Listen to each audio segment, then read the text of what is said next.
Hello students, स्वागत है आपका साइंस पार्क यूट्यूब चैनल पर। आज हम सॉल्व करने जा रहे हैं 2023 का सेट डी। 2016 से लेकर 2023 तक के हमारे सभी सेट सॉल्व हो जाएंगे आज। और इसका जो है, इस वीडियो को लास्ट तक देखना। और सभी जो वीडियो की है जो है प्लेलिस्ट का लिंक जो है डिस्क्रिप्शन बॉक्स में डाल दिया जाएगा। अगर आप अच्छे से बायोलॉजी की तैयारी करना चाहते हैं, कौन से क्वेश्चन इंपॉर्टेंट हैं वो देखना चाहते हैं, तो आप इन वीडियो को ज़रूर देखना, आपकी अच्छे से तैयारी हो जाएगी। चलिए स्टार्ट करते हैं आज का सॉल्यूशन।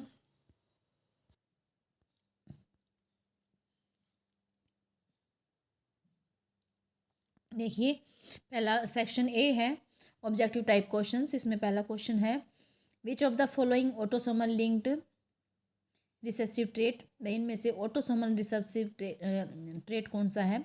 सिकल सेल एनीमिया भी ऑटोसोमल रिसेसिव है, फिनाइल कीटोन्यूरिया भी है, हीमोफीलिया सेक्स लिंक्ड है। तो इसमें सी ऑप्शन आ जाएगा, बोथ ए एंड बी। अगला क्वेश्चन है, female heterogamety is found in. Grasshopper में भी मेल हेट्रोगेमिट होता है, ड्रोसोफिला में भी मेल हेट्रोगेमिट होता है, लेकिन बर्ड्स जो होते हैं इसमें जो है फीमेल ZW होती है इसमें। तो बी ऑप्शन सही आंसर है इसका। अगला क्वेश्चन देखते हैं। अगला क्वेश्चन है, length of DNA double helix in a typical mammalian cell, वो है 2.2 मीटर्स है। डी ऑप्शन सही है। Which is a purine, purine कौन है, ग्वानिन इज ए प्यूरिन। तो डी ऑप्शन सही है। आप ये देखिए, इन सब में लगभग सभी का डी ऑप्शन आंसर आया हुआ है। What is haploid secondary oocyte, ये है हैप्लॉइड है। फर्स्ट पोलर बॉडी भी हैप्लॉइड है, ओवम भी हैप्लॉइड है। तो D option all of this जो है सभी हैप्लॉइड आ जाएंगे। अगला क्वेश्चन है, which is indicator of industrial pollution. तो इंडस्ट्रियल पोल्यूशन का कौन इंडिकेटर है, तो लाइकन आ जाएगा। तो डी ऑप्शन सही है।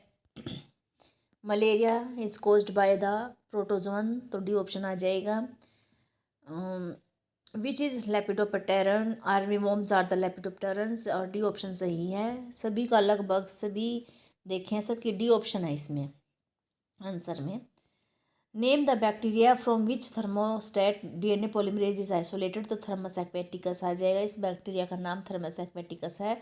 अगला क्वेश्चन है, in which year world summit for sustainable development was held, तो 2002 है ईयर। NGOs की फुल फॉर्म है नॉन गवर्नमेंटल ऑर्गेनाइजेशंस। फ्यूनिकल क्या होता है फ्यूनिकल एक स्टाक होती है जिसके द्वारा जो है ओव्यूल प्लेसेंटा से अटैच होता है, तो उस स्टाक को फ्यूनिकल बोलते हैं। स्कूटेलम क्या होता है, मोनोग्रास, इन मोनोकोट ग्रास फैमिली में जो कोटिलिडन होता है उसको स्कूटेलम बोलते हैं, जो कि situated towards the one side of the embryonal axis के एक तरफ सिचुएटेड होता है। In which year programme of family planning were initiated in India, कब इनिशिएट हुए थे, 1951 में इनिशिएट हुआ था फैमिली प्लानिंग का प्रोग्राम। अगला क्वेश्चन देखिए, साल्टेशन क्या है, सिंगल स्टेप लार्ज म्यूटेशन को क्या बोलते हैं, साल्टेशन है। अब सेक्शन बी स्टार्ट हो जाता है, very short answer type questions है। Name the hormones involved in regulation of spermatogenesis, उस हार्मोन का नाम बताइए जो कि स्पर्मेटोजेनेसिस में इन्वॉल्व होता है। देखो, गोनेडोट्रोफिन रिलीजिंग हार्मोन है, luteinizing hormone, FSH hormone, androgens, testosterone, ये सभी स्पर्मेटोजेनेसिस में इन्वॉल्व होते हैं। सिर्फ नाम पूछें तो नाम बताने हैं। Write down the early symptoms of STDs, sexual transmitted disease के जो अर्ली सिम्टम्स होते हैं वो ईचिंग हो जाती है, fluid discharge, slight pain, swellings in the genital regions, ये सब ये आ जाएंगे इसके early symptoms. What are the causes of the symptoms of Down syndrome, causes और सिम्टम बताने हैं डाउन सिंड्रोम के। देखिए, डाउन सिंड्रोम क्या है, कोजेज क्या है इस जेनेटिक डिसऑर्डर का, is the present of an additional copy of the chromosome number 21 की एक और कॉपी आ जाती है, यानी 2 कॉपी तो होती हैं, एक और 3 कॉपी हो जाती हैं, और टोटल नंबर ऑफ क्रोमोसोम 47 हो जाते हैं। ये एक लैंगडन डाउन साइंटिस्ट था, उसने डिस्क्राइब किया था। द अफेक्टेड इंडिविजुअल जो जिसमें ये 47 क्रोमोसोम हो जाते हैं, उसका जो स्टेचर है वो शॉर्ट हो जाता है, स्मॉल राउंड हेड छोटा हो जाता है, furrowed tongue and partially open mouth, उसका मुंह मतलब पार्शली ओपन रहता है। Palm is broad with characteristic palm crease, physical psychomotor and mental development is retarded, ये सारे उसमें सिम्टम्स आ जाते हैं। अगला क्वेश्चन देखिए, अगला क्वेश्चन है write about the Lamarck theory of the evolution. Lamarck theory of evolution क्या कहती है? लैमार्क थ्योरी है had said that the evolution of life forms had occurred, but उसने कहा कि इवोल्यूशन ऑफ लाइफ फॉर्म तो होती है लेकिन वो use and disuse of organs के कारण होती है। उसने एक एग्जांपल दिया था जिराफ का, who in an attempt to forage leaves, यानी वो पत्तों की तलाश में जो है, बड़े बड़े पेड़ों के ऊपर पत्तों की तलाश में है, जो उसने अपनी जो है अपनी नेक को, जैसे उस पत्तों को खाने के लिए नेक को उसने स्ट्रेच किया तो उसकी जो गर्दन है वो लंबी होगी। और ये जो करेक्टर है ये एक्वायर्ड करेक्टर है, ये अगली जनरेशन में पास आउट हो गया। सक्सेसफुल सक्सीडिंग जनरेशन में ये जो है करेक्टर है इनहेरिट हो गया। Giraffe slowly over the years came to acquired long necks, और तो धीरे धीरे जो है जिराफ की जो नेक है वो लंबी हो गई। यानी इसमें दो बातें आ गई, यूज एंड डिसयूज ऑर्गन्स, यानी जो यूज ऑर्गन यूज होता है उस वो स्ट्रॉन्ग हो जाता है और इवोल्व हो जाता है। और वो ये करेक्टर जो है एक्वायर किए हुए हैं और ये अगली जनरेशन में इनहेरिट हो जाते हैं। ये दो बातें बताई थी लैमार्क ने। अगला क्वेश्चन देखिए, अगला क्वेश्चन है which are various copper releasing and hormone releasing IUDs. Copper releasing और हार्मोन रिलीजिंग आयोडीज हमें बतानी है कौन कौन सी होती हैं। देखिए ये जो आयोडीज़ हैं, आप ये है नॉन मेडिकेटिव को छोड़कर और सारी लिख देना। कॉपर रिलीजिंग में आयोडीन में कॉपर टी है, कॉपर 7 है, मल्टीलोड 375 है। ये क्या करते हैं, कॉपर आयन जो रिलीज हो जाता है वो स्पर्म मोटिलिटी को और फर्टिलाइजिंग कैपेसिटी होती है स्पर्म को, उन दोनों को सप्रेस कर देता है। यानी मोटाइल नहीं रहेगा स्पर्म, और उसका जो फर्टिलाइजेशन है ओवम के साथ उसकी वो कैपेसिटी है वो सप्रेस हो जाएगी। तो इस तरह से ये करेंगी। फिर दूसरा हार्मोन रिलीजिंग जो आयोडीज होती है प्रोजेस्टासर्ट है और LNG-20 है, ये यूट्रस को जो है अनसुटेबल बना देते हैं, इम्प्लांटेशन नहीं हो पाएगी अनसुटेबल होने के कारण। और दूसरा जो है सर्विक्स को होस्टाइल बना देंगे स्पर्म्स के। कॉमन फंक्शन जो है इनका वो फैगोसाइटोसिस होता है of the sperms with in the uterus. तो इस तरह से ये क्वेश्चन आप कर देना इसमें। अगला क्वेश्चन देखिए, अगला क्वेश्चन क्या है, name two primates which existed about 15 million years ago. दो के नाम बताने हैं जो 15 मिलियन ईयर्स अगो एग्जिस्ट थे और उनके करैक्टर लिखने हैं। देखिए अर्ली प्राइमेट्स थे about 15 million years ago, some primates were existing, they were hairy and walked like gorilla and chimpanzee, यानी कि उनके बॉडी पर बाल थे और वो गोरिल्ला और चिंपैंजी की तरह चलते थे। ये नाम है ड्रायोपिथिकस और रामापिथिकस। ड्रायोपिथिकस तो मोर एप लाइक थे और जो रामापिथिकस थे वो मोर मैन लाइक थे। तो इस तरह से आप इन दोनों के बता देना। अगला क्वेश्चन देखिए, अगला क्वेश्चन क्या है, what are the basic steps in genetically modifying an organisms. क्या बेसिक स्टेप्स हैं ये बताने हैं जेनेटिकली मॉडिफाइंग एन ऑर्गेनिज्म में। देखिए बेसिक स्टेप्स हैं, पहला स्टेप है identification of DNA with desirable genes, यानी हमें उस जीन को आइडेंटिफाई करना है जिसके हम करेक्टर चाहिए, डिज़ायरेबल जीन को आइडेंटिफाई कर लेना है। दूसरा है introduction of the identified DNA into the host, वहाँ से आइसोलेट करके उसको होस्ट में डाल देना है।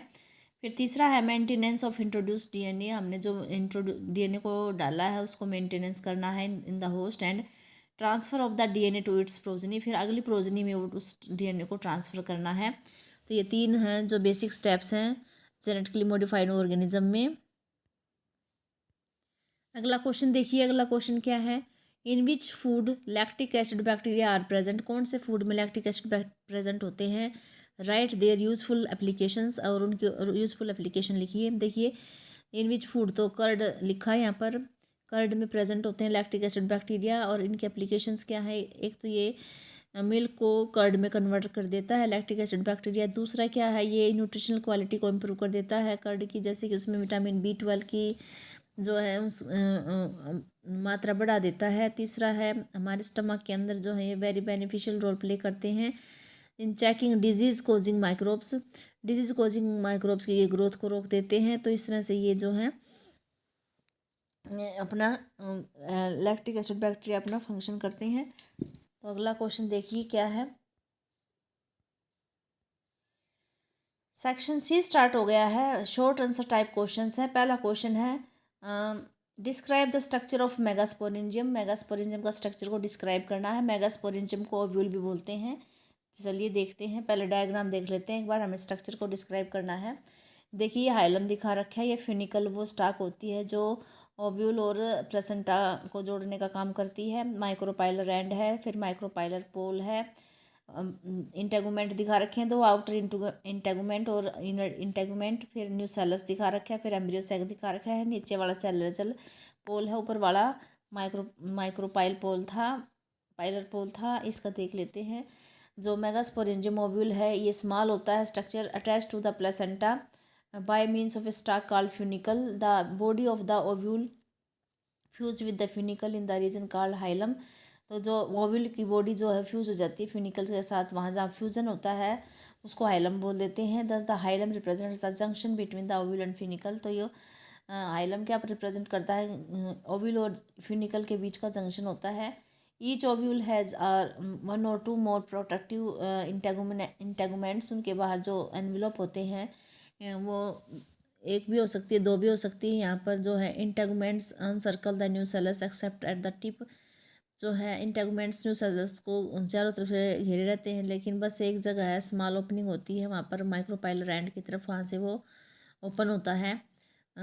Opposite the micropylar end is the chalaza उसके अपोजिट एंड पे होता है। Representing the basal part of the ovule. जो चैलेजल एंड है वो उसका बेसल पार्ट है वो ओव्यूल को रिप्रेजेंट करता है। Enclosed with in the integument is a mass of cells called the nucellus. उसके अंदर जो सेल्स का मास होता है उसको न्यूसेलस बोलेंगे। न्यूसेलस की जो सेल्स होती हैं उसमें बहुत सारा रिजर्व फूड मटेरियल होता है। Located in the nucellus the embryo, उसके अंदर फिर एम्ब्रियो सैक लोकेटेड होता है, और उस एम्ब्रियो सैक को या फीमेल गैमेटोफाइट भी बोलते हैं। एंड ओव्यूल गेट्स जनरली जो है generally has a single embryo. एक ओव्यूल में जनरली एक एम्ब्रियो होता है, एम्ब्रियो सैक होता है, और उससे ही वो मेगास्पोर बनता है। तो इस तरह से ये इसका स्ट्रक्चर हो जाता है मेगास्पोरेंजियम ओव्यूल का। अगला जो है क्वेश्चन देखिए, draw a well label diagram of sectional view of ovary. Ovary का जो है सेक्शनल व्यू को डायग्राम ड्रॉ करना है। डायग्राम देखिए सेक्शनल व्यू ऑफ ओवरी का। ब्लड वेसल्स हैं, प्राइमरी फॉलिकल दिखा रखी हैं, बाहर वाला जो है वो लेयर है कोर्टेक्स है, बीच है मेडुला है। प्राइमरी फॉलिकल दिखा रखी है जो है टर्शरी फॉलिकल है जिसमें एंट्रम शो कर रहा है। ग्राफिन फॉलिकल है, मेच्योर होती है इसमें। सेकेंडरी साइड से रिलीज हो जाता है, ओवुलेशन होती है। और भाई जर्मिनल एपिथेलियम वाटर लेयर जो होती है जर्मिनल एपिथेलियम होती है। कॉर्पस ल्यूटियम जब ओवा रिलीज हो जाता है ग्राफिन फॉलिकल से, जो बच जाता है रिमेनिंग पार्ट जो होता है उसको कॉर्पस ल्यूटियम बोल देते हैं। और इस तरह से ये यहाँ पर डायग्राम इसको दिखाना है सेक्शनल व्यू ऑफ ओवरी का। अगला क्वेश्चन देखिए, describe the incomplete dominance with an example. अब हमें क्या बताना है, इनकम्प्लीट डोमिनेंस बताना है एग्जाम्पल के साथ। इनकम्प्लीट डोमिनेंस देखिए, it is a form of genetic inheritance. इस एक ऐसी फॉर्म है जेनेटिक इनहेरिटेंस की where neither allele is completely dominant over the other. भाई कोई भी अलील है दूसरी अलील पे कम्प्लीटली डोमिनेंट नहीं होती। Resulting in A heterozygous phenotype. तो जो फिनोटाइप होएगी वो क्या हो जाएगी, हेट्रोजाइगस हो जाएगी। That is blended intermediate mixture of the two parental traits. जो पेरेंटल ट्रेट है उनका इंटरमीडिएट मिक्सचर आ जाता है। जैसे कि एग्जांपल है, हमने रेड फ्लावर और वाइट फ्लावर लिए स्नैपड्रैगन के। तो जब उनकी क्रॉसिंग हुई तो जो F1 जनरेशन आई उसमें सभी जो फ्लावर थे वो पिंक आ गई ना, तो वो रेड थे, ना किसी भी पेरेंट से रिजेंबल नहीं करते। उनका मिक्सचर आया, रेड और वाइट का मिक्सचर जो होता है पिंक होता है। तो पिंक इंटरमीडिएट जो है फिनोटाइप है वो F1 जनरेशन में दिखाई दिया। इसी को बोलते हैं इनकम्प्लीट डोमिनेंस। भाई किसी ने अपना डोमिनेंस नहीं दिखाया। अगला क्वेश्चन देखिए, अगला क्वेश्चन है describe the ex situ conservation of biodiversity. Ex situ बतानी है बायोडाइवर्सिटी की कंजर्वेशन की। Ex situ conservation off site conservation को बोलते हैं। In this conservation threatened animals and plants are taken out from their natural habitat. इसमें क्या करते हैं उनकी नेचुरल हैबिटेट से जो खतरे की कगार पर है उनको वहाँ से निकाल लेते हैं हैबिटेट से, and placed in the special setting में where they can be protected and given special care ecological zoological parks हैं, botanical gardens and wild life safaris हैं, सर्व्स दिस पर्पज़, यानी कि ये जोलॉजिकल पार्क में रखे जाएंगे, बॉटनिकल गार्डन में रखे जाएंगे, या फिर वाइल्ड लाइफ सफारीज वहाँ पर ये, तो इस तरह से इसको क्या बोलते हैं, of site conservation. Cryo preservation भी टेक्निक भी आ जाती है इसमें। गैमेट्स ऑफ थ्रेटन्ड स्पीसीज, जो थ्रेटन्ड स्पीसीज के गैमेट होती हैं उनको हम प्रिजर्व कर सकते हैं वाइबल कंडीशन और फर्टाइल कंडीशन में फॉर लॉन्ग पीरियड्स के लिए। टिश्यू कल्चर मेथड से भी हम जो हैं उनको फर्टिलाइज कर लेते हैं विट्रो के अंदर। Plant can be propagated using this method. Seed bank जो होते हैं, जैसे ब्लड बैंक होता है वैसे सीड बैंक है, सीड को भी जो है उनकी डिफरेंट जेनेटिक स्ट्रेन को हम इम्पोर्टेंट कमर्शियली इम्पोर्टेंट प्लांट्स हैं उनको हम रख लेते हैं लंबे पीरियड्स के लिए सीड बैंक में, ताकि फ्यूचर में वो काम आ सके। ग्लोबल एफर्ट्स भी किए जा रहे हैं कन्वेंशन करके, जैसे अर्थ समिट है 1992 में रियो डी जेनेरो में हुई थी। इनमें सभी जो नेशंस थे उन्होंने कंजर्वेशन के लिए जो है तरीके देखे थे। वर्ल्ड समिट हुआ था on sustainable development held in 2002 in Johannesburg, south जो है अफ्रीका में। 190 देशों ने एक साथ जो है प्लेज ली थी कि भाई हमें करंट रेट है जो बायोडाइवर्सिटी लॉस की उसको घटाना है, रिड्यूस करना है at the global, regional and local levels. ठीक है, इस पे जो है इनकी बायोडाइवर्सिटी लॉस है उसको क्या करना है, कम करना है, रिड्यूस कर देना है। अगला क्वेश्चन देखिए, अगला क्वेश्चन है what is the detritus food chain. Detritus food chain क्या है, how do they meet their energy requirements, उनको अपनी एनर्जी रिक्वायरमेंट्स कहाँ से मिलती है, देख लेते हैं ये वाला क्वेश्चन भी। डीएफसी यानी डेट्रिटस फूड चेन है। Begins with dead organic matter, ये हमेशा डेड ऑर्गेनिक मैटर से स्टार्ट होती है। It is made up of decomposers, और इसमें किससे बनी होती है, डिकम्पोजर से बनी होती है। विच आर हेटरोट्रॉफिक ऑर्गेनिजम्स, और जो डिकम्पोजर होते हैं वो हेटरोट्रॉफिक ऑर्गेनिजम्स होते हैं, मेनली फंजाई एंड बैक्टीरिया जाते हैं इसमें। दे मीट देयर एनर्जी, अब ये अपनी एनर्जी कहाँ से लेते हैं, they meet their energy and nutrients requirement by the degrading dead organic matter और डेट्रिटस। तो इनको देखो ये पूछा गया भाई ये अपनी एनर्जी कहाँ से ले रहे हैं, एनर्जी और न्यूट्रिएंट्स है ये डिग्रेडिंग डेड ऑर्गेनिक मैटर से लेते हैं या फिर डेट्रिटस से लेते हैं। These are also known as the saprotrophs, इनको जो है सेप्रोट्रॉप्स भी बोलते हैं। They secrete the digestive enzyme, ये डाइजेस्टिव एंजाइम को सीक्रेट करते हैं।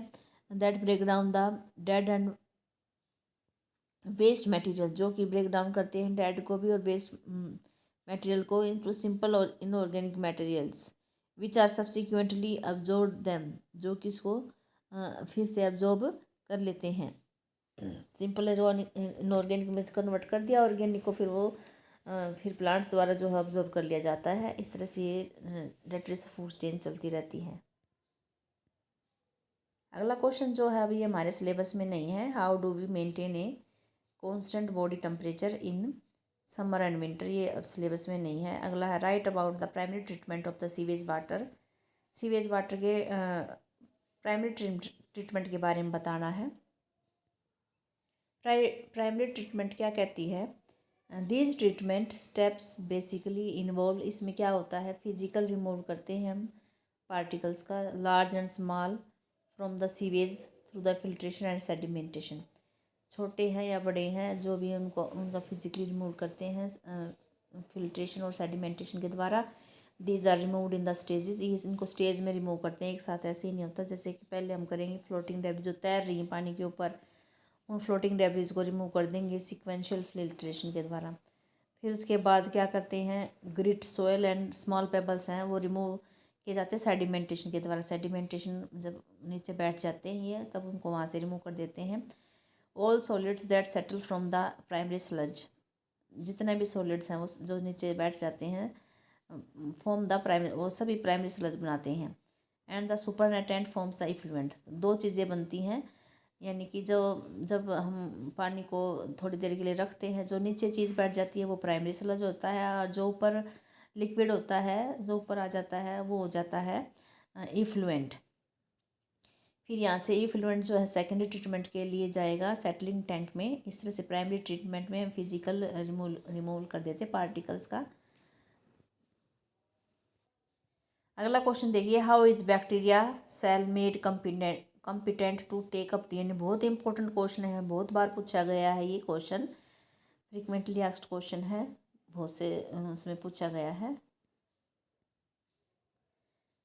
देखिए क्या है, डीएनए इज हाइड्रोफिलिक मॉलिक्यूल। हमें पता है डीएनए हाइड्रोफिलिक होता है, इसलिए सेल मेम्ब्रेन को पास नहीं कर सकता ये। अगर हाइड्रोफोबिक होता तो पास कर जाता, लेकिन ये हाइड्रोफिलिक है इसलिए पास नहीं कर पाता। तो डीएनए अंदर सेल के अंदर जाए कैसे? इसके लिए क्या करना पड़ता है, बैक्टीरियल सेल को कम्पिटेंट बनाना पड़ता है ताकि वो डीएनए को ले ले, अपने अंदर ले ले। इसको क्या करते हैं, उसको ट्रीट करेंगे भाई DNA with specific concentration of A divalent cation. हम उस सेल को जिसमें हमने डीएनए को डालना है उस सेल को हम स्पेसिफिक कंसंट्रेशन के साथ ट्रीट करेंगे। जैसे डाइवैलेंट कैटायन लिया, डाइवैलेंट कैटायन कैल्शियम ले लेते हैं, उसकी इससे उसको ट्रीट करेंगे तो उसकी जो एफिशिएंसी है डीएनए को अंदर लेने की वो बढ़ जाती है उसके पोर्स के through in it cell wall. Recombinant DNA can then be force, फिर उसको फोर्स कर लेते हैं to such cell by incubating the cells with. फिर रिकम्बिनेंट डीएनए ऑन आइस, फिर उसको आइस पे भी वो कर देते हैं, इंक्यूबेट कर देते हैं। फिर हीट शॉक मेथड दे देते हैं, 42 डिग्री पर कर देते हैं। फिर दोबारा से उसको वापस से आइस पर ले आते हैं, putting them back on the ice. This enables the bacteria to take up the recombinant DNA. इससे जो है बैक्टीरियल की सेल्स जो है उसको रिकम्बिनेंट डीएनए को लेने के लिए कम्पिटेंट हो जाती है। तो इस तरह से हम ये क्वेश्चन करेंगे।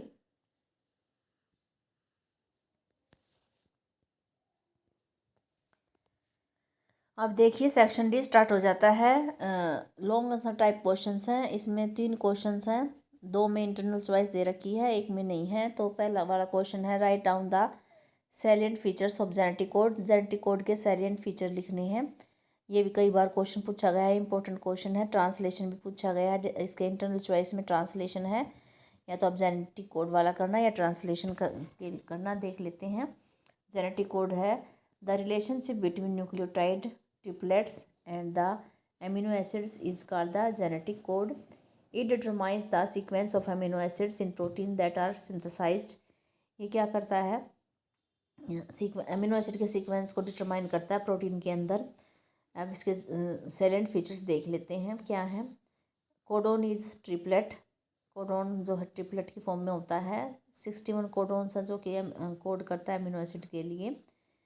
थ्री जो होते हैं वो स्टॉप कोडोन होते हैं जो कि किसी भी उसको अमीनो एसिड के लिए कोड नहीं करते। सम अमीनो एसिड्स, और उनको स्टॉप कोडोन्स भी बोल देते हैं। Some amino acids are coded by more than one codon. कुछ अमीनो एसिड्स होते हैं जो एक कोड से ज़्यादा बार, मोर देन वन कोडोन, एक कोडोन से ज़्यादा कोडोन उसको कोड करता है, उसको बोल देते हैं कोड इज डिजर्नेट। दूसरा है, the codon is read in messenger RNA continuous fashion. There are no punctuation, बीच में ना कोमा होता ना फुल स्टॉप होता, कुछ नहीं होता, वो कंटिन्यूअस फैशन में होता है जेनेटिक कोडोन। जो कोड होता है वो नियरली यूनिवर्सल होता है। यूनिवर्सल का मतलब है जो एक में पाया जाता है और सभी जीवों में वही कोड पाया जाता है। जैसे कि एग्जांपल है bacteria to human triple U है, ये कोड करता है फिनाइलएलानाइन के लिए। यानी बैक्टीरिया में भी फिनाइलएलानाइन है और ये ह्यूमन बीइंग में भी फिनाइलएलानाइन है, तो ये यूनिवर्सल हो जाता है। सम एक्सेप्शन है, जैसे कि माइटोकॉन्ड्रिया में पाई गई है, कोडोन्स में पाई गई है, और कुछ प्रोटोजोन्स में पाई गई है, एक्सेप्शन पाई गई हैं। अगला है AUG has dual functions, 2 function होते हैं। It codes for methionine, methionine के लिए कोड करता है। And also initiate the initiator codon भी है, यानी ट्रांसक्रिप्शन उसको स्टार्ट करने के लिए जो है ट्रांसलेशन को, ये इनिशिएशन कोडोन भी है। UAA, UAG और UGA, ये 3 जो हैं ये स्टॉप कोडोन है, टर्मिनेटर कोडोन है। तो इस तरह से आप जेनेटिक कोड के फीचर्स लिख सकते हैं।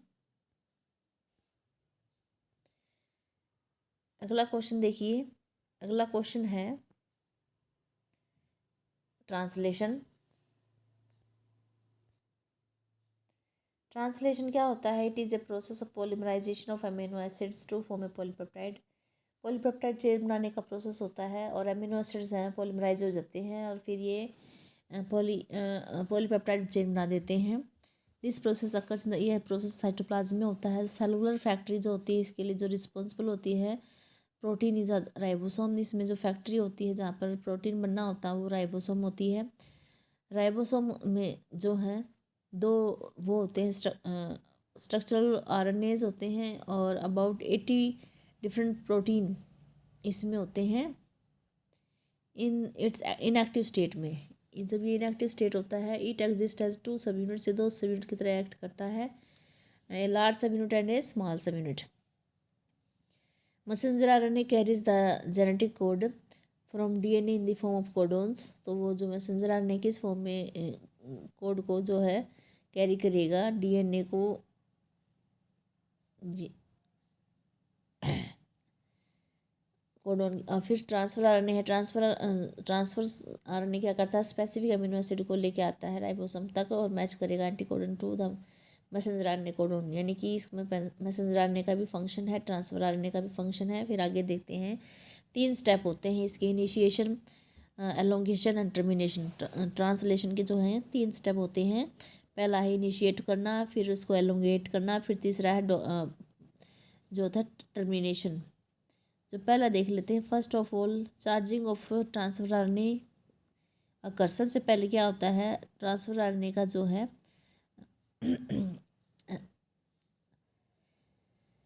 चार्जिंग होएगी। ट्रांसफर आरएनए किसको अमीनो एसाइलेशन में बोलते हैं। ट्रांसफर आरएनए का क्या करेंगे, इसमें अमीनो एसिड है उसमें एटीपी ऐड कर देंगे। अमीनो एसिड में एटीपी ऐड होने पर क्या हो जाएगा, वो अमीनो एसाइल एएमपी बन जाएगा और पीपीआई बाहर निकल जाएगा। फिर अमीनो एसाइल एमपी में 3' एंड पे जो है ट्रांसफर आरएनए जो है वो ऐड हो जाएगा। अमीनो एसाइल एमपी में 3' एंड पे क्या ऐड हो जाएगा, ट्रांसफर आरएनए। तो अमीनो एसाइल ट्रांसफर आरएनए बन जाता है। फिर इसे क्या होता है, ये फिर ट्रांसफर आरएनए तब ये इसके साथ ही ऐड हो जाता है, तो हम कह देते हैं कि ट्रांसफर आरएनए जो है वो चार्ज हो गया है। और किसकी प्रेजेंस में हो गया है, amino acyl transfer RNA synthetase enzyme की प्रेजेंस में है। तो इस तरह से ये हो जाएगा, चार्जिंग है इसकी। अब इनिशिएशन क्या क्या है, when the small sub unit जो है सब काउंटर्स करती है messenger RNA. The process of translation of messenger RNA to protein begins. फिर जो ट्रांसलेशन का प्रोसेस स्टार्ट हो जाता है, it binds to messenger RNA. फिर ये क्या है, ये मैसेंजर आरएनए के साथ बाइंड करेगा। इनिशिएशन में क्या होता है, जो स्मॉल सब यूनिट है वो अनकाउंटर कर देती है, मैसेंजर आरएनए के पास आती है। तो ये ध्यान रखना है पहले जो है स्मॉल सब यूनिट आती है मैसेंजर आरएनए के पास और फिर जो है फिर स्टार्ट होता है मैसेंजर आरएनए से ट्रांसलेशन का प्रोसीजर स्टार्ट होता है, प्रोटीन बनना स्टार्ट होता है। It binds to messenger RNA at the start codon.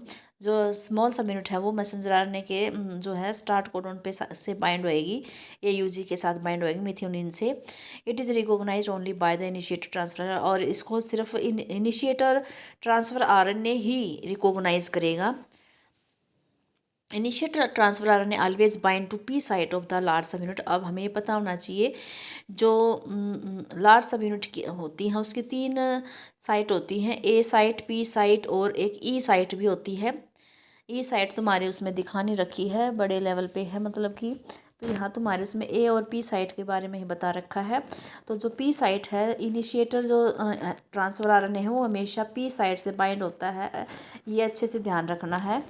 और लार्ज सब यूनिट की पी साइड से बाइंड होएगा।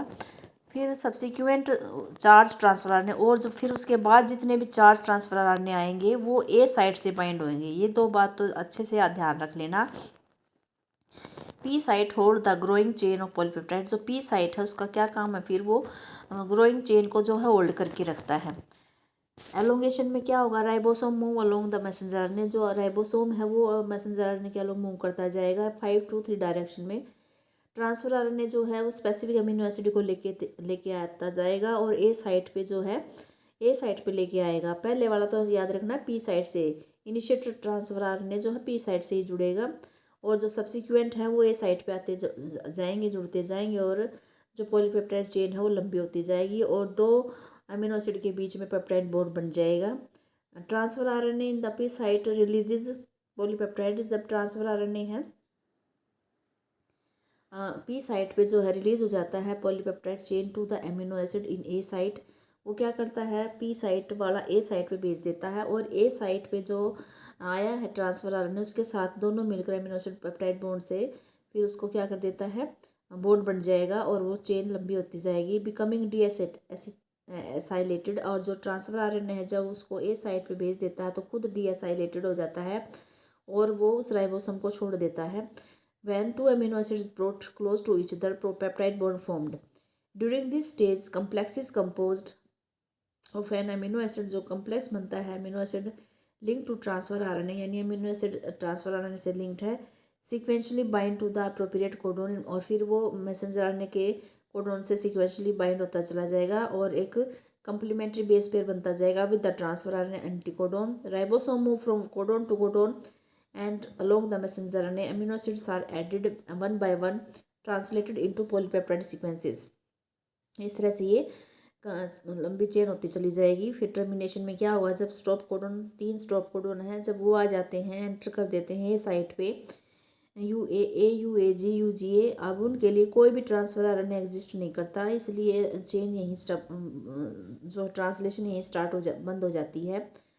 और a release factor bind to the stop codon, release factor भी बाइंड कर जाता है स्टॉप कोडोन के साथ और फिर टर्मिनेट कर देता है ट्रांसलेशन को, और फिर कंप्लीट पॉलीपेप्टाइड चेन जो रिलीज हो जाती है फ्रॉम द राइबोसोम्स।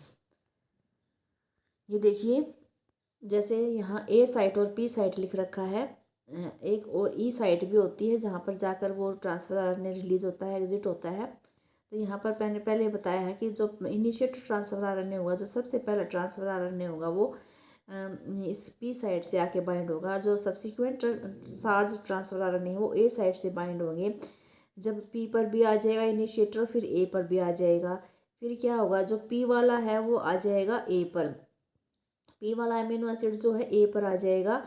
देखो एरो दिखा रखा है, ए पर आने के बाद जो है यहाँ पी वाला ट्रांसफर आरएनए डीएसाइलेटेड हो जाता है और ये बाहर निकल जाता है, और वैलिन के ऊपर जैसे एलिनाइन वाला आ जाएगा और ये पेप्टाइड बॉन्ड बना लेंगे। फिर क्या है, वापिस से ये फिर पी साइट पे आ जाएगा, फिर ए साइट पे एक और अगला जो है अमीनो एसिड आएगा। अगला अमीनो एसिड आने के बाद फिर जो है जो फिर से पी साइट वाला फिर इस पे ए पे आ जाएगा और ए पे फिर बॉन्ड बनेगा और ये ट्रांसफर आरएनए रिलीज हो जाएगा, और फिर ए वाला जो चेन है वो पी पे चली जाएगी और ए पर जो है नेक्स्ट चार्ज ट्रांसफर आरएनए आ जाएगा। इस तरह से देखो ये चेन जो है, ये पी साइड जो है ये इस चेन को होल्ड कर रखती है, और ये देखो ट्रांसफर आरएनए दिखा रखा है एग्जिट होता हुआ है, ये इधर से नया ट्रांसफर आरएनए आ रहा है राइबोसोम।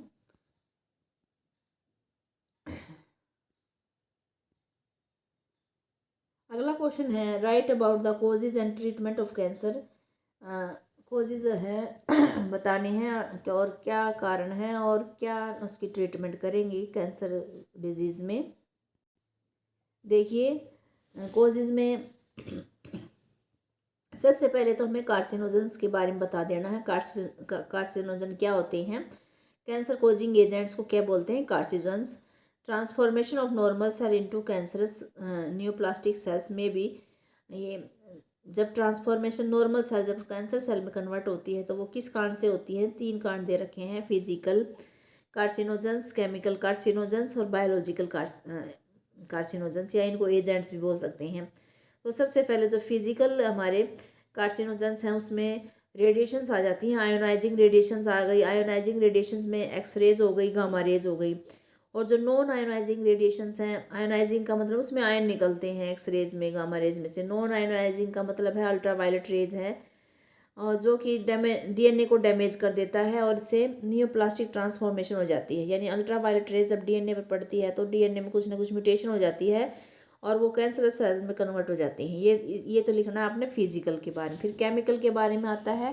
केमिकल कार्सिनोजेंस कौन से होते हैं? जो टोबैको, जो सिगरेट पीते हैं या कुछ तंबाकू वाली चीज़ें खाते हैं, टोबैको स्मोक करते हैं, वो इस केमिकल कार्सिनोजन में आ जाता है। उसके अंदर बहुत से ऐसे केमिकल होते हैं जो कैंसर का कारण बनते हैं। लंग कैंसर है, ओरल कैंसर है, बहुत सारे तरह के कैंसर है जो तंबाकू के कारण होते हैं। तो ये केमिकल कार्सिनोजेंस में आ जाना है। तीसरा, अब जब हमने लेना है बायोलॉजिकल एजेंट्स, बायोलॉजिकल एजेंट्स में हमने लेना है ये सेलुलर ऑन्कोजीन्स हैं, वायरल ऑन्कोजीन्स हैं, ये आ जाएंगे इसमें बायोलॉजिकल एजेंट्स में। इसमें क्या बताना है आपने? कैंसर कोजिंग वायरसेस उनको बोलेंगे ऑन्कोजेनिक वायरसेस। हैव जीन्स, उनके पास जीन होता है, वो वायरल ऑन्कोजीन्स बोल देते हैं। Several genes called cellular oncogenes, C oncogenes और proto oncogenes have been identified in normal cell. Normal cell के अंदर बहुत से ये ऑन्कोजीन्स आइडेंटिफाई किए गए हैं। विच वैन, और जब ये एक्टिवेटेड होते हैं कुछ कंडीशन के अंदर, वैसे तो ये नॉर्मल पड़े रहते हैं, लेकिन जब ये कंडीशन कुछ एक्टिवेट हो जाते हैं, कुछ नहीं कि कोई ना कोई इनको ऐसी कंडीशन मिल जाती है, उससे क्या हो जाता है, ये ऑन्कोजेनिक हो जाते हैं, यानी ट्रांसफॉर्मेशन हो जाती है सेल, ये कैंसर सेल में चेंज हो जाते हैं। तो इस तरह से आपको कोज बताने, तीनों फिजिकल, केमिकल और बायोलॉजिकल एजेंट्स है, कार्सिनोजन एजेंट है, कार्सिनोजन के बारे में बताना है। फिर इसका जो है ट्रीटमेंट देख लेते हैं भाई, मतलब इलाज कैसे करेंगे, कैंसर हो गया है, अब इलाज कैसे करेंगे? तो इलाज के लिए क्या है, सर्जरी कर देते हैं भाई, जिस जगह पे है उसको रिमूव कर देना है। रेडिएशन थेरेपी, रेडिएशन डाल के कर देते हैं। इम्यूनोथेरेपी से कर देते हैं। रेडियोथेरेपी में क्या होता है, ट्यूमर सेल्स के ऊपर रेडिएशन डाली जाती हैं और वो ट्यूमर सेल को जो है मार देता है। रेडिएटेड लिथली, लिथली का मतलब हो बिल्कुल उसको मार देता है ट्यूमर सेल को। और जब ये उसके ऊपर रेडिएशन डाली जाती है तो ये ध्यान रखा जाता है कि नॉर्मल टिश्यू पर इसका कोई भी असर ना हो, कि normal tissue surrounding the tumour mass, उसका ध्यान रखा जाता है कि भाई जो नॉर्मल सेल है उस पर कोई असर ना हो। तो इस तरह से ये रेडिएशन वाला हो गया। जो कीमोथेरेपी ड्रग्स भी यूज की जाती हैं कैंसर सेल को किल करने के लिए। कुछ जो है पर्टिकुलर ट्यूमर्स के लिए स्पेसिफिक होती हैं। कुछ ड्रग्स जो हैं बहुत से साइड इफ़ेक्ट होते हैं उनके, जैसे कि हेयर लॉस हो जाता है, एनीमिया, खून की कमी हो जाती हैं। मोस्ट जो कैंसर सार हैं वो combination treated by combination of surgery, यानी कि कई चीज़ें कम्बिनेशन से होती हैं, जैसे सर्जरी भी कर दी, रेडियोथेरेपी भी हो गई, कीमोथेरेपी भी हो गई, मतलब सभी का कम्बिनेशन करके ट्रीट करते हैं। ट्यूमर सेल्स जो होती हैं have been shown to avoid detection and destruction by the immune system. जो ट्यूमर सेल्स हैं वो क्या करते हैं, वो अवॉइड करते हैं detection and destruction by immune system. Immune system से वो क्या वो नहीं होती, डिटेक्ट ना होती और ना ही वो डिस्ट्रॉय होती। इसलिए पेशेंट्स आर गिवन सब, इसलिए पेशेंट्स को कुछ ऐसे सब्सटेंस दिए जाते हैं जिनको बोलते हैं alpha interferon, which activated their immune system, और वो फिर इम्यून सिस्टम को एक्टिवेट करती हैं और help in destroying the tumour. फिर वो ट्यूमर को क्या कर देगा, डिस्ट्रॉय कर देगा। तो इस तरह से ये क्वेश्चन कैंसर का आप लिख देना। अगला क्वेश्चन क्या है, अगला क्वेश्चन है what is innate immunity, write down its various barriers. Innate immunity is non specific होती है, टाइप ऑफ डिफेंस है, मतलब कोई स्पेसिफिक नहीं होती। That is present at the time of birth, और ये बर्थ के समय ही प्रेजेंट होती है, ना ही स्पेसिफिक होती है, ना ही इसके पास मेमोरी होती। तो इस तरह से इसके 4 बैरियर दे रखे हैं। बैरियर देखिए, innate immunity consist of 4 types of barriers. पहला बैरियर फिजिकल बैरियर, स्किन आ जाएगा इसमें, skin mucus coating of the epithelium lining respiratory gastrointestinal and urinogenital tract prevents entry of the micro organisms in our body. दूसरा है physiological barriers में acid, stomach के अंदर acid है, मुंह में सलाइवा है, आँखों में टीयर्स हैं, ये फिजियोलॉजिकल बैरियर्स में आ जाएंगे, ये भी माइक्रोबियल ग्रोथ को रोक देते हैं। तीसरा है सेलुलर बैरियर्स, जैसे WBC है, न्यूट्रोफिल्स हैं, मैक्रो मोनोसाइट्स हैं, नेचुरल किलर हैं, bloods as well as the macrophages हैं in the tissue can phagocytose and destroy the microbes. चौथा है cytokine barriers, virus infected cells secrete the protein called the interferons which protect the non-infected cells from the further viral infections। यानी interferon ऐसे होते हैं जो virus infected cells secret करती हैं ताकि वो दूसरी सेल को इन्फेक्ट नहीं कर पाए। अगला क्वेश्चन देखिए, लास्ट क्वेश्चन है, describe the structure of pro insulin and mature insulin. इनका स्ट्रक्चर बताना है। How is genetically engineered insulin developed, कैसे जेनेटिकली इंजीनियर्ड इंसुलिन को डेवलप करेंगे। Maturation of pro insulin into insulin, देखिए स्ट्रक्चर कैसे पता चलेगा। इन ह्यूमन में insulin is initially synthesized as a pro hormone. Insulin जो बनता है ह्यूमन के अंदर उसको बोलते हैं प्रो हार्मोन और प्रो इंसुलिन। इसमें 3 चेन होती हैं, ए चेन, बी चेन और सी चेन। ये जो सी चेन है ये एक्स्ट्रा चेन होती है। प्रो इंसुलिन स्ट्रक्चर में ए बी चेन होती हैं linked together by the C peptide, यानी ए और बी के बीच में सी पेप्टाइड होती है। मैच्योरेशन प्रोसेस है for insulin to become a fully functional mature hormone, C peptide must be removed. C peptide को हमें हटाना पड़ेगा तभी वो मैच्योर बनेगी। फाइनल प्रोडक्ट जो होगा, mature insulin consist only of the A and B chains. Mature में क्या होती है, सिर्फ ए और बी चेन्स होती हैं, which are link together by the disulphide bonds, जो कि डाइसल्फाइड बॉन्ड से जुड़ी होती हैं। ये डायग्राम देखिए, जो ये ऊपर वाला डायग्राम है प्रो इंसुलिन है। देखो नीले वाली तो है ए चेन, हरे वाली है बी चेन। इन ए और बी चेन के बीच में देखो एक ग्रे वाली जो दिखा रखी है ये सी चेन है, यानी ए चेन और बी चेन को जोड़ने वाला है सी चेन। तो जब तक इसमें सी चेन रहेगी ये इनएक्टिव रहेगा और प्रो इंसुलिन कहलाएगा। हमें इसको एक्टिव बनाने के लिए सी चेन को रिमूव करना है। तो देखो नीचे वाले में ए अलग हो गई और बी अलग हो गई, और भाई ए और बी तो इकट्ठी हैं जो डाइसल्फाइड बॉन्ड से जुड़े हुए हैं, लेकिन सी जो पेप्टाइड है उसको अलग कर दिया है। तो सी अलग होने के बाद ये जो बन जाएगा ये मेच्योर बन जाएगा। तो ऐसा मेच्योर कैसे डेवलप किया भाई, जिसमें 2 ही चेन हो, सी चेन ना हो। देखिए कैसे हुआ। Production of human insulin by Eli Lilly company थी, एक अमेरिकन कंपनी है एली लिली। 1983 में उसने ह्यूमन इंसुलिन को सक्सेसफुली प्रोड्यूस किया था, जिसको ह्यूमुलिन बोला गया था रिकम्बिनेंट डीएनए टेक्नोलॉजी से। उन्होंने क्या किया, प्रिपरेशन की डीएनए सीक्वेंस का। They prepare 2 separate DNA sequences corresponding to the A chain and the B chain of human insulin. उन्होंने ए चेन के कोरस्पॉन्डिंग और बी चेन के कोरस्पॉन्डिंग एक सीक्वेंस बनाया, 2 अलग अलग सीक्वेंस बना दिया, ए के लिए अलग और बी के लिए अलग। फिर उन्होंने इसको प्लाज्मिड में डाला इस सीक्वेंस को। फिर दी सीक्वेंसेस वर इंट्रोड्यूस्ड, फिर इसको प्लाज्मिड ऑफ द बैक्टीरियम ईस्टा कोलाई में डाल दिया। इस सीक्वेंस को उन्होंने बनाने के बाद ई कोलाई के जो प्लाज्मिड उसमें डाल दिया। फिर separate production, the E coli cells were culture to produce the A and B chain separately. फिर उसमें जो ई कोलाई उसमें डाल दिया था प्लाज्मिड में, तो उसने ए और बी जो अलग अलग जो है प्रोड्यूस कर दी थी चेन, ए और बी चेन अलग अलग सेपरेटली प्रोड्यूस कर दी थी। फिर extraction and combination, the individual chains were, अभी अलग अलग चेन को उन्होंने एक्सट्रैक्ट किया फ्रॉम द बैक्टीरिया। फिर उन्होंने कंबाइन किया लेबोरेटरी में, setting by creating disulphide bonds between them. फिर और ए और बी में वो अलग अलग थी, लेकिन बाद में उनको डाइसल्फाइड बॉन्ड से उनको जोड़ दिया, तो ये एक्टिव इंसुलिन बन गया। प्रो इंसुलिन की बजाय इसमें सी चेन का कोई जिक्र नहीं है, तो सी चेन बनेगी ही नहीं, तो इस तरह से बन जाएगा। तो इस तरह से आप ये लिख सकते हैं। तो आज का हमारा 2023 का सेट डी कंप्लीट हो गया है। आपको ये वीडियो बहुत अगर अच्छी लगी है तो आप इसको लाइक करें, और कोई भी डाउट है तो कमेंट करें। अगर आप चैनल पर नए हैं तो सब्सक्राइब ज़रूर करें, और अगली वीडियो के लिए जो है नोटिफिकेशन का आइकन बटन दबा देना, ताकि आपको अगली वीडियो का नोटिफिकेशन टाइम पे मिल सके और आप उसको देख सकें। तो आज इसके लिए आप देखने के लिए आपका धन्यवाद। Thanks for watching. मिलते हैं कल अगली वीडियो लेकर। 2023 जुलाई का पेपर लेके आएंगे, जो सप्लीमेंट्री पेपर होते हैं वो वाले। तो थैंक्स फॉर वॉचिंग।